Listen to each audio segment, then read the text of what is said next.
கடலூர் மாவட்டம் சிதம்பரம் சுற்றுவட்டார பகுதியில் அறுவடைக்கு தயாராகி இருந்த உளுந்து, பச்சை பயிறு உள்ளிட்ட பயிர்கள் சேதமடைந்துள்ளதால் விவசாயிகள் வேதனை அடைந்துள்ளனர். இதுகுறித்த கூடுதல் விவரங்களை செய்தியாளர் கண்ணதாசன் வழங்க கேட்கலாம். கண்ணதாசன், வணக்கம். மழையால எவ்வளவு ஏக்கர் பயிர்கள் சேதமடைஞ்சிருக்கு? பாதிக்கப்பட்ட விவசாயிகள் என்ன சொல்றாங்க? கண்ணதாசன், விவரங்களை பதிவு பண்ணலாம். வணக்கம். சிதம்பரம் அருகே உள்ள பெருங்காலூர், முகையர் உள்ளிட்ட பல கிராமங்களில் 1500க்கும் மேற்பட்ட ஏக்கர் விளைநிலங்களில் உளுந்து, பச்சை பயிர் விவசாயிகள் பயிர் செய்தனர். குறிப்பாக இந்த பகுதியில் தற்போது உளுந்து, பச்சை பயிர் அறுவடை செய்யப்பட்டு வருகிறது. இந்த நிலையில கோடை மழை நேற்று திடீரென பெய்ய துவங்கியதால் 3 மணி நேரத்துக்கு மேலாக கொட்டி தீர்த்தது.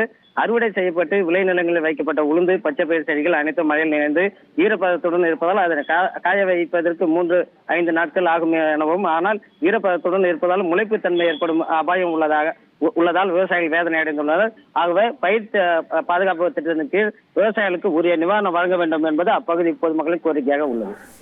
விவரங்களுக்கு நன்றி கண்ணதாசன். வணக்கம். பெருங்காலூர் கிராமத்தில் நேற்றுக்கு பெஞ்ச பருவமழையால் எங்களுக்கு முன்னாடி சம்பா சாகுபடியும் நல்ல முறையில் இல்லை, அதுலேயும் மழை பெஞ்சுது. இப்போ உளுந்து பயிர் சாகுபடியிலையும் பார்த்திங்கனாக்கா நேற்றுக்கு பெஞ்ச பருவமழையால் உளுந்து முளைக்கக்கூடிய தன்மைக்கு போயிடுச்சு. இந்த கிராமத்தில் மட்டும் பார்த்திங்கன்னா சுமார் 300 ஏக்கராவும் முகையூர், பரிவுலாகம் ஆகிய கிராமம், சிறுகாலூர் எல்லா கிராமத்துலேயும் பார்த்திங்கனாக்கா பருவலாக மழை பெஞ்சிருக்கு. இதுக்கு அரசு ஏதாவது ஒரு நிவாரணம் கொடுத்ததுனாக்கா விவசாயிகளாகிய எங்களுக்கு ஒரு நல்ல ஒரு வாழ்வாதாரமாக அமையும்னு நாங்கள் கோரிக்கை வைக்கிறோம். பெருங்காலூர் கிராமத்தில் நேற்று பெஞ்ச மழையில் கிட்டத்தட்ட 3 மணி நேரம் நல்ல மழை பெஞ்சுது. ஊறி நல்லா உளுந்து நல்லா முளைச்சிடுச்சு. நெல்லுலேயும் பூ வர நேரத்தில் கருக்காகவே போயிடுச்சு சுத்தமாக. இப்போ எல்லாம் நல்லா விளைஞ்ச உளுந்தில் தான் எங்களுக்கு ஆதாயம் கிடைக்கும். அதுவும் நனைஞ்சி இப்போ காய வைக்க 4 நாள் அவங்க ஆளுங்க சனங்களை கிடைக்கல, தட்டுப்பாடு. காய வைக்கவும் முடியாது, காய வச்சு அடிக்கவும் 4 நாள் 5 நாளாகும். இது இந்த 4 நாள் கடந்தாவே ஊறிடும், எல்லாம் ஊறி முளைச்சே வந்துடும் உளுந்து.